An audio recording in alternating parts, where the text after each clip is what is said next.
Hello everyone, Nijum সন্ধ্যায় আপনাদের সবাইকে স্বাগতম। কাছে এবং দূরের যে যেখান থেকে আমার ভিডিওটা দেখছেন, আশা করি সবাই সুস্থ আছেন, ভালো আছেন। আমরাও ভালো আছি। আর আজকে আমরা যাচ্ছি আমার বাবার বাড়ি। তো বাবার বাড়ি যাওয়ার আগে এই নদীটির নাম হচ্ছে কচা নদী। আর কচা নদীর উপর নির্মিত হয়েছে বঙ্গমাতা সেতু। আর আমরা এখন বঙ্গমাতা সেতুর উপর দিয়ে যাচ্ছি। আর নদীটা অনেক বড় এবং নদীটার গভীরতাও অনেক। আর আমরা ভাবলাম যে এত বড় নদী আর এত সুন্দর একটা সেতু, তো একটু ভিডিও করতে করতে যাই।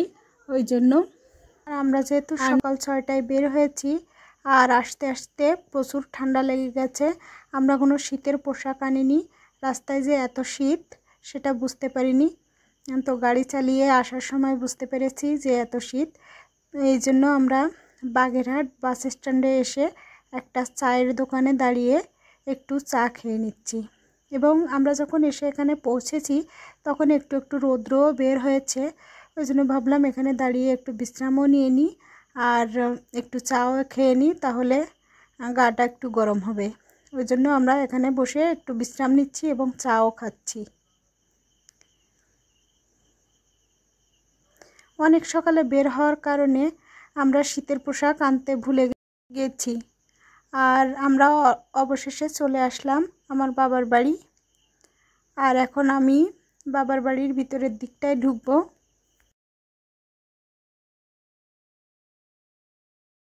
এসে দেখি আমার মা কাকিমারা আমার পাশে, কাকিমাদের উঠানে সবাই বসে আছে।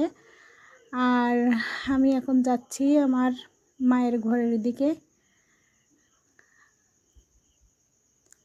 আর আমার যেহেতু আমাদের নতুন ঘর তৈরি করা হচ্ছে, ওই জন্য নতুন ঘরের পাশে একটা ছোট করে ঘর তৈরি করে আমার মা ভাই এই ঘরটার ভিতরে থাকে। আর এটা চারপাশ থেকে অ্যাসবেস্টস এবং টিন দিয়ে ঘেরা, উপরেও অ্যাসবেস্টস দিয়ে ছাউনি করা আছে। আর এসে দেখি আমার মায়ের প্রতিদিনকার মতো অতিথি আছে। তারা হচ্ছে আমার ছোট্ট ছোট্ট দুটো ভাই। ওরা সবসময় আমার মার কাছে এবং ভাইয়ের কাছে থাকে। আর ওরা খাটের উপরে বসে ভাত খাচ্ছে। আর ওরা সারাদিনই প্রায় আমাদের এখানেই থাকে। আমার মায়ের খাবার তাদের খুবই পছন্দ। আর এখানে আমার মা রান্না করেছে আলু ভাজা, তারপরে ডাউল, আর এখানে ছিল কচুরমুখী এবং ট্যাংরা মাছ। আর রান্না করেছে মাছ দিয়ে আলু, আমাদের ঘেরের মাছ দিয়ে আলু রান্না করা হয়েছে। আর অন্য একটা কড়াইতে রান্না চলছে মুরগির মাংস। মুরগির মাংসটা এখনও রান্না শেষ হয়নি, এখনও রান্না চলছে। আমাদের বাড়িতে যেহেতু মিস্ত্রিরা কাজ করছে, তার জন্য সবার জন্য একসাথে করে রান্না করা হয়েছে। আর বাড়ি আসলে মিস্ত্রি কাজ করলে সময় পাওয়া যায় না অন্যদিকে কাজকর্ম করার। আর মহিলাদের বাড়িতে কিন্তু প্রচুর পরিমাণে কাজ থাকে, সমস্ত কাজ সব সামলিয়ে তারপরে রান্নাবান্না করতে হয়। আর আমার যেহেতু মা এবং ভাই, ওই জন্য তাদের দুইজনের অনেক কষ্ট হয়ে যাচ্ছে। ওই জন্য আমি মুরগির মাংসটা এখন রান্না করছি।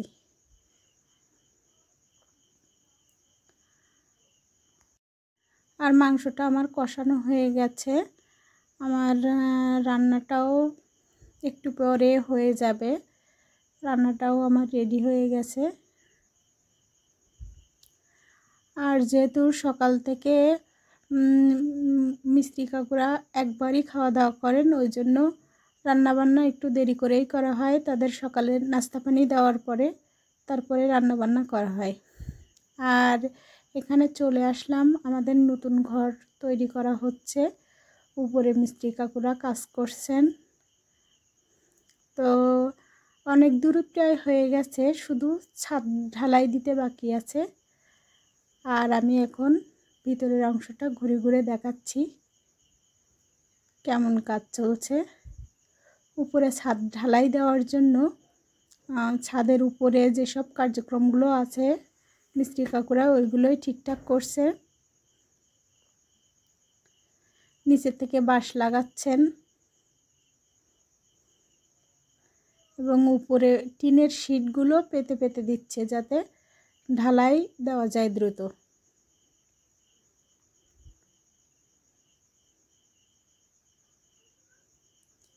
রুমগুলো একটু ছোট ছোট হলেও ঘরটার ডিজাইনটা বেশ সুন্দরই করেছেন এবং গাঁথনিগুলো অনেক সুন্দর।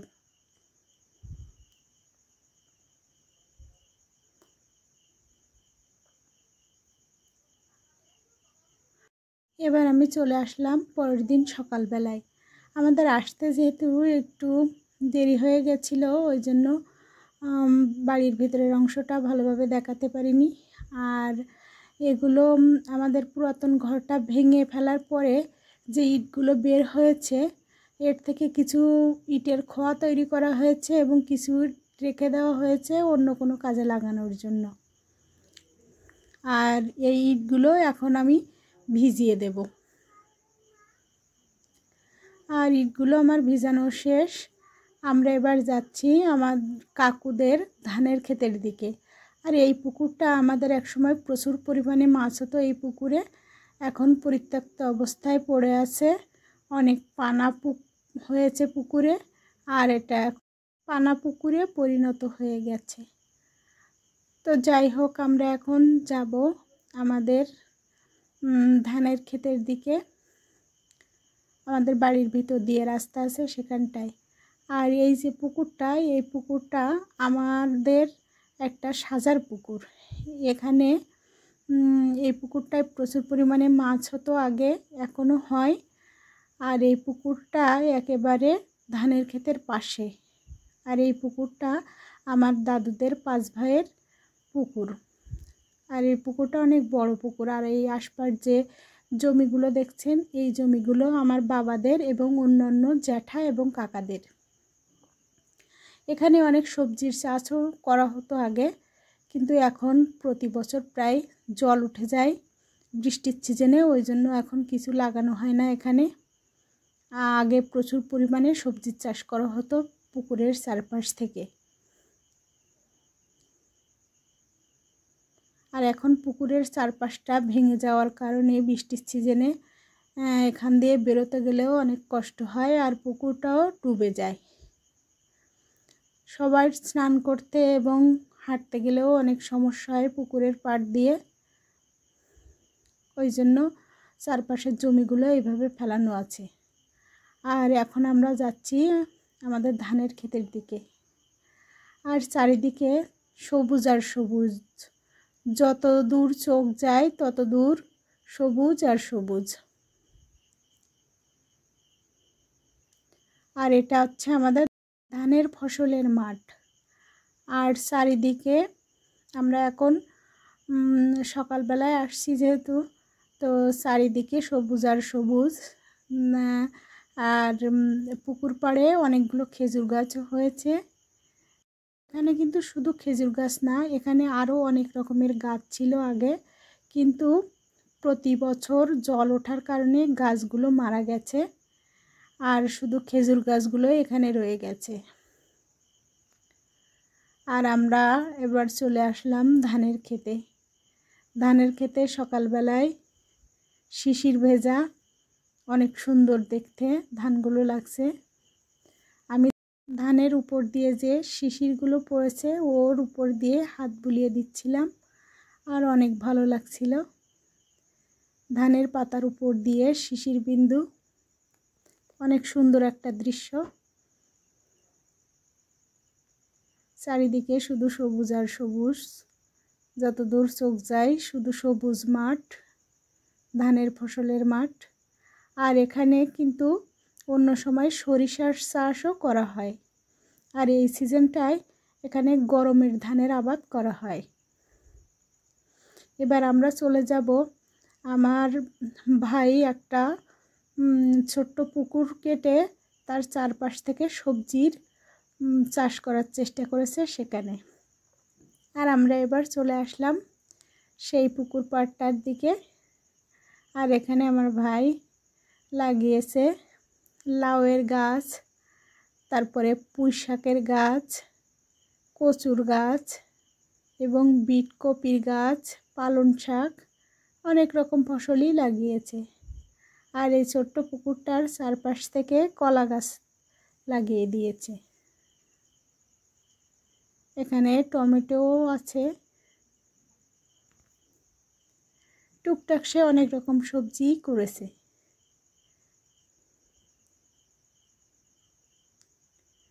কচু গাছও লাগিয়ে দিয়েছে চারপাশ থেকে। আর পালং শাকগুলোর সময় মতো না তুলতে পারার কারণে এখানে বিচি হয়ে গেছে পালং শাকগুলোতে। আর এখানে পুঁই শাক গাছগুলোতে অনেক পুঁইয়ের বিটুলি হয়েছে। আর আমরা একটু পরে কয়েকটা পুঁইয়ের বিটুলি পাকা দেখে উঠিয়ে বাড়ি নিয়ে যাব চারা তৈরি করার জন্য। আর এই পুকুরটাতে অনেকগুলো মাছ ছেড়েছিল আমার ভাই, কিন্তু বন্যায় ডুবে যাওয়ার কারণে মাছগুলো চলে গেছে এবং কিছু মাছ অবশ্য পাওয়াও গেছে। আর এখানে লাউ গাছগুলো অনেক বেড়ে যাচ্ছে, কিন্তু আমার ভাই যেহেতু নতুন লাগিয়েছে ও তো বোঝে না, ওই জন্য আমি লাউয়ের ডগাগুলো কেটে দিচ্ছি যাতে গাছগুলো অন্য অন্য শাখা প্রশাখা বিস্তার করতে পারে। আর এখানে ছোট্ট একটা লাউ হয়েছে, লাউটা অনেক সুন্দর, কিন্তু লাউটা বেশি বড় হয়নি। অনেক অনেক লাউয়ের জালিও এসেছে গাছে, কিন্তু সঠিক পরাগায়ন না থাকার কারণে হয়তো লাউগুলো পচে যাচ্ছে। আর ও যেহেতু নতুন গাছগুলো লাগিয়েছে, কিন্তু ও অনেক কিছুই বোঝে না, ওই জন্য ওকে বলছিলাম লাউয়ের ডগা পারো পাতা হওয়ার সাথে সাথে লাউয়ের ডগাগুলো ছেটে দিতে। আমি কিছু কিছু দিয়েছি, আর ও হয়তো পরে এসে আবার দেবে। আর ওর এই ছোট্ট পরিসরে মাছ চাষ করা এবং সবজি উৎপাদন করা দেখে কিন্তু বেশ ভালোই লাগছে। তো আজকের ভিডিওটা এই পর্যন্ত। যদি ভালো লেগে থাকে তাহলে লাইক, কমেন্ট এবং শেয়ার করে আমার পাশে থাকবেন। সবাই সুস্থ থাকবেন, ভালো থাকবেন। ধন্যবাদ সবাইকে।